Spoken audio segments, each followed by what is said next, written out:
मग देवाभाऊंनीच माणिकराव कोकाट्यांना जंगली रम्मी खेळायला सांगितली का? की त्या जंगली रम्मीच्या खेळातून का होईना निधी जमा होईल. सर्व काही चाललेलं आहे ते त्यांचा बाप वर्षावर बसला आहे, त्याच्यामुळे हे सगळं चाललेलं आहे. खर तर काल सभागृहामध्ये एकादुरीचा डाव माणिकराव कोकाटे जे कृषी मंत्री आहेत त्यांनी खेळला आणि तो व्हिडिओ सगळीकडे प्रसारित झाला. पुन्हा एकदा महाराष्ट्रानं बघितलं की जे कृषी मंत्री आहेत माणिकराव कोकाटे हे शेतकऱ्यांच्या प्रश्नाबाबत गांभीर्य त्यांना कसलंच नाहीये, त्यांना शेतकऱ्यांबद्दल कसलीच आस्था नाहीये हे त्यांनी पुन्हा एकदा दाखवून दिलं. मुळातच ते म्हणाले होते पूर्वी की एका ओसाडगावची पाटीलकी म्हणजे कृषी मंत्रीपद आहे, तर मग अशा मंत्र्यानं अशी पाटीलकी सोडून दिलेलीच बरी. मग कशासाठी तुम्ही ती पाटीलकी जपता आहात? तुम्ही स्वतः स्वइच्छेने आणि ह्या गोष्टीचा निषेध करत तुम्ही खऱ्या अर्थानं या पदाचा राजीनामा दिला पाहिजे अशी आमची मागणी आहे. मुळातच तुम्ही चूक करायची आणि संविधानिक पद्धतीने जर एखाद्याने त्या गोष्टीसाठी न्याय मागितला, जर निवेदन दिलं तर त्याला तुम्ही लाथाबुक्क्याने मारहाण करणार ही एक नवीन प्रथा, नवीन पायंडा हा महायुती सरकारच्या काळामध्ये निर्माण झालेला आहे.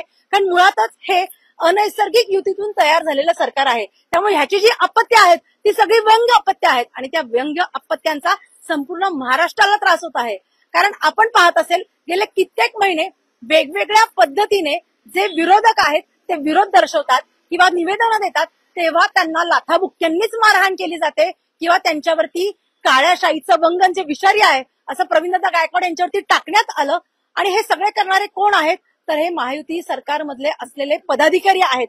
म्हणजे तुम्ही वेगवेगळ्या पद्धतीने न्याय मागणाऱ्यांची मुस्कटदाबी करत आहात, त्यांना लाथाबुक्क्यांनी तुडवत आहात. मग न्याय मागायचा कसा?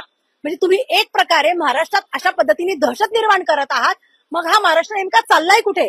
देवाभाऊंना या निमित्तानं सवाल आहे की ही जी विधानसभा झाली त्या विधानसभेपूर्वी त्यांनी सांगितलेलं होतं की आमचं सरकार आल्यानंतर आम्ही शेतकऱ्यांची कर्जमुक्ती करू.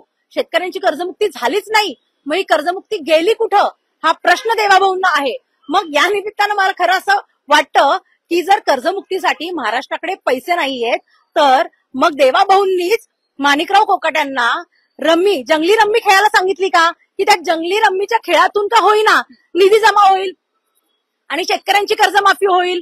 मग म्हणून तुम्ही शांत आहात का या विषयावरती? याचं उत्तर सुद्धा देवाभाऊंनी देणं गरजेचं आहे. कारण एकीकडे देवाभाऊ म्हणतात की आम्ही कर्जमुक्ती करतो आणि इकडे अजितदादा पवार म्हणतात की आपलं महाराष्ट्र सरकार हे तोट्यात आहे आणि आर्थिक दृष्ट्या सुद्धा आता आपली परिस्थिती ठीक नाहीये. मग तुम्ही अशी खोटी आश्वासनं देऊन आज जे सत्तेत बसलेले आहेत ती सत्तेची खुर्ची हा महाराष्ट्र तुमच्याकडनं काढून घेईल एवढं नक्की आहे. आपण या सगळ्या मराठा कार्यकर्त्यांनी पत्ते पण आणलेले आहेत. नेमके हे पत्ते आणून तुम्हाला काय सांगायचं या मंत्री महोदयांना? या ठिकाणी एवढंच सांगणे की मंत्र्यांनी पत्ते खेळण्यासाठी त्यांनी विधानसभेत ते पाठवलेले, जनतेने त्यांना पाठवलेलं नाहीये. जनतेचे प्रश्न त्या ठिकाणी सोडवण्यासाठी त्यांना विधानसभेत पाठवले. एका प्रश्नाचं मी तुम्हाला त्यांच्याच मंत्र्याच्या भाषेत एक उत्तर देईल की तुम्ही काही करा, तुमचा बाप वर्षावर बसलेला आहे असं एक त्यांचा मंत्री म्हणला होता. आणि त्याच सगळं प्रत्यय आज महाराष्ट्रामध्ये येतोय की हे सर्व जे चाललेलं आहे, पुरोगाम्यांवर हल्ला असेल, संविधानिक पद्धतीने केलेलं आंदोलन असेल, ते चिरडण्याचं काम असेल, हे सर्व काही चाललेलं आहे ते त्यांचा बाप वर्षावर बसला आहे, त्याच्यामुळे हे सगळं चाललेलं आहे. पण आमची एकच विनंती आहे की आम्ही जेवढं देवेंद्र फडणवीसांना सुसंस्कृत मानतो आणि जेवढे कडक गृहमंत्री म्हणून ते स्वतःला म्हणून घेतात तो त्यांनी आता प्रत्यय द्यायला पाहिजे. कारण या महाराष्ट्रामध्ये जी काही गुन्हेगारी चालू आहे, या महाराष्ट्रामध्ये ज्या पद्धतीने आंदोलनं चिरडली जात आहेत त्याच्यामध्ये देवेंद्र फडणवीसांचा हस्तक्षेप आवश्यक आहे. मला तर शंका अशी येते की जेव्हा जेव्हा हे घडलं त्यावेळेस भारतीय जनता पार्टीचेच लोक कसे काय पुढे आली आणि अजित पवार गटाचेच राष्ट्रवादीचे कार्यकर्ते कसे काय पुढे आले. कारण सत्तेचा माज हा कार्यकर्त्यांना आलेला आहे, तो केवळ त्यांच्या नेत्यांमुळे आलेला आहे. आणि नेत्यांनी स्वतःची वागणूक जर सुधारली नाही तर या ठिकाणी महाराष्ट्र त्यांना माफ करणार नाही, एवढं या ठिकाणी मी सांगितलं. खरं बघायला गेलं तर कालचा प्रकारही तसाच होता. एक निवेदन साधं दिलं, त्या निवेदनाचं उत्तर तुम्ही लाथाबुक्क्यांनी देणार. म्हणजे तुम्हाला प्रश्न विचारायचेच नाहीत, तुम्हाला विरोध करायचाच नाही. आणि संविधानिक मार्गाने जर तुम्हाला निवेदन दिलं असेल तर तुम्ही त्याचं उत्तर संविधानिक मार्गाने देणंच अपेक्षित आहे. आणि जर खऱ्या अर्थानं जर ती मागणी चुकीची होती, वेगळ्या पद्धतीने तिथं काही बोललं गेलं असेल घाडग्यांकडनं, तर तुम्हाला कायद्याची वाट मोकळी होती. तुम्ही पोलीस कंप्लेंट करू शकला असतात, कायद्याने त्यांच्यावरती ऍक्शन घेऊ शकला असतात. हातात कायदा घेऊन ज्या पद्धतीने तुम्ही ठोकशाही करत आहात ही अत्यंत चुकीची आहे आणि निषेधार्थ आहे.